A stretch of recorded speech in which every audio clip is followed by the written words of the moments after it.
So good evening, ladies and gentlemen. Last session of the day. I think you don't want to hear a lecture. But first of all, thank you, Raghu, for giving me the opportunity to speak to this group of what I would call the creamy layer of new age marketers who are defining the future of the Indian market. In the next 10 minutes, I'm going to lay out the main messages of my new book, which you can see up there. It's called Lilliput Land, How Small is Driving India's Mega Consumption Story. And I hope you will find it relevant and useful to the future that you are collectively building. In case you're wondering why it's called Lilliput Land, it is the title that has been borrowed, inspired from the book Gulliver's Travels, which, as you know, is an 18th century classic. And it tells the story of how a collective group of small people, Lilliputians, overcame the giant Gulliver and tied him all up. So India's macro numbers are, India to me, Lilliput actually is a metaphor for me about India. So India's macro numbers are great. It's the fifth largest economy, the first most populated, the second largest or the third largest or the first largest everything that you can sell. And it is in actual fact, while it is at a macro level huge, it's a large economy made up of lots and lots of small people. It's a large market made up of lots and lots of small consumers who earn and spend a little bit each. While we are the fifth largest economy, we are below a rank 100 in per capita income. So it's lots of small consumers earning and spending a little bit each, served by amazing, nimble, innovative, small suppliers. Just go onto pavements and you find the pavements are more vibrant sometimes than the shops. And they're served by gig workers, and they are served by small transaction digital warriors who have collectively, this group of small people has given many MNCs and many large local companies a good run for their money. So my first proposition to all of you is, in order to fully exploit the potential of this mega consumption story that is India, you have to understand it through what I call a people lens, or through the lens of consumers who make the story happen. Without your consumers, this could not happen. It would not happen, no matter how cool the supply side is. So today we know what is being sold often, but not who is buying. PIN codes don't count as people. We need to look beyond valuation at creating customer perceived value advantage, which is the value that I get from using this is more than the value I get from experiencing that. And customer perceived value advantage is not just about a race to the bottom on price.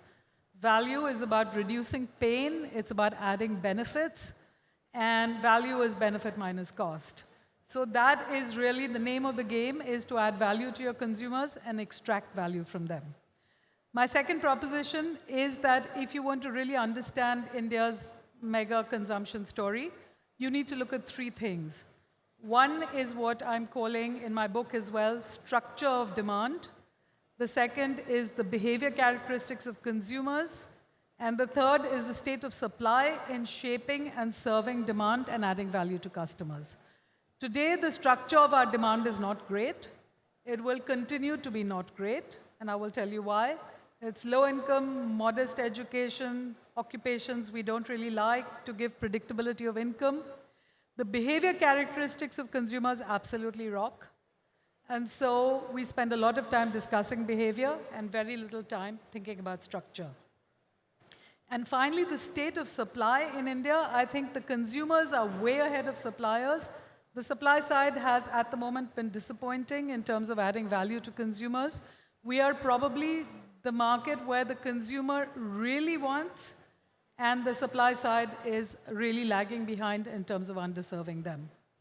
The structure story, as I was talking to you about, is challenging, and you're going to see that in your business economics, and we may as well embrace that. And that's why the future is digital business models, because the only way you can manage the structure of demand is through having as low cost positions as possible. Incomes are low, they will remain low. The richest 10% of India scrapes the poverty line of America. And most important, occupation demographics. How your consumers actually earn, how we Indians earn, determines the nature of how we spend. Almost everyone, 80% plus, and even half of your richest lot, do not have regular incomes. It is a glorious country of gig workers. Construction labor is a gig worker, petty trader is a gig worker, I'm a gig worker, many of you are gig workers. It's what the ILO calls own account workers, who have varying levels of skills. Plumbers, carpenters, electricians, whatever it is. They are very optimistic, but you have to really put away all theories and stories of the middle class and say, this is who we're trying to serve. The good news is that rich people are scattered everywhere in this country. Rural-urban blurring is real. So you have large markets, and we are even more heterogeneous than before. Just think about our politics today. The behavior piece, as I said, works and works perfectly. We have a really deep desire to consume. We love digital. People ask me, is the Indian consumer ready for digital? And my answer simply is that when our temples went digital, there's no longer a question of whether we're ready for digital or not. Also, digital gives you status-blind service in a country that's so hierarchical. People absolutely love it. And the bad news is that we have monster consumers who are getting more monstrous all the time. Chinese goods added to monstrosity, Amazon's return anytime, no questions asked, adds to monstrosity. We want to be high-tech, and we want to be high-touch as consumers.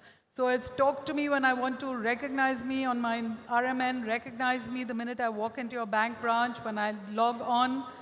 Consumers also jugaad suppliers out of their revenue models. And so this high performance, low price, and profit, that's the trinity that people find very, very hard to balance.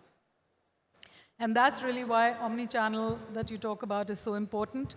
That's also why you have space for a lot of small brands, because MNCs and big Indian companies don't really want this pain of high performance, low price, and profit having to be made.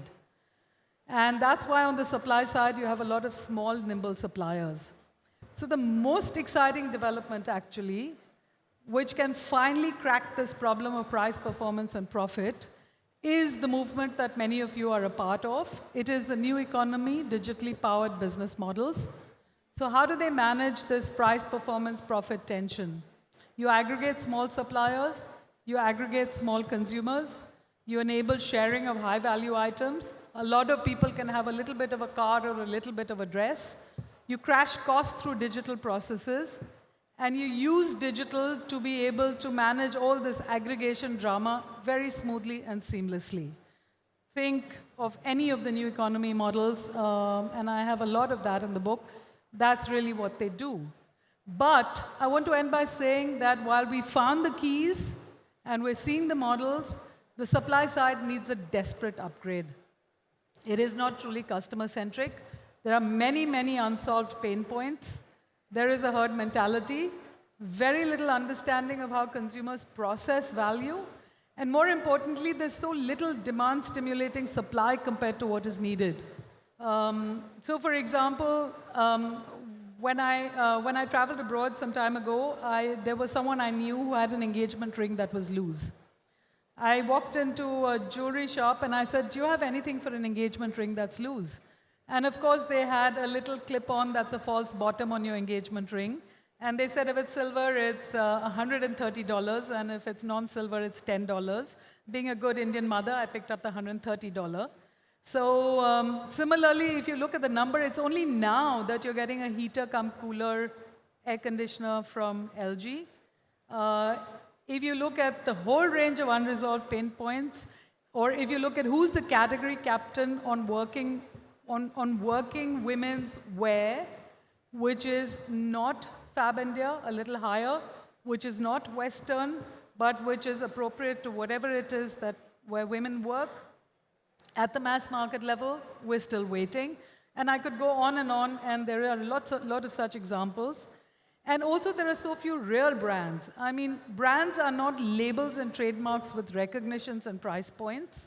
Brands have the question of who am I and why buy me, and why am I better than anybody else, or why am I adding more value to you than anybody else, and what is my functionality, what is my personality, what is my relationship to you. So you've got some way to go on the supply side. It's not just small supply, it's big supply. And the reason a lot of niche brands are coming up is exactly for this particular reason. So if you look at the future, and I will end with that, digitally powered marketplaces and platforms will proliferate because it is the small getting aggregated. More small suppliers will come in because there are fewer entry barriers for market access. Hyperlocal and niche can eat your lunch. Full-service platforms will take on monoliners. Phygital models, because of the monster consumer, is the new default option. And the consumer India is becoming even more of a monster than it has been before. So welcome to the land of Lilliput. And we look forward to a lot of action from the new age marketers here. Thank you.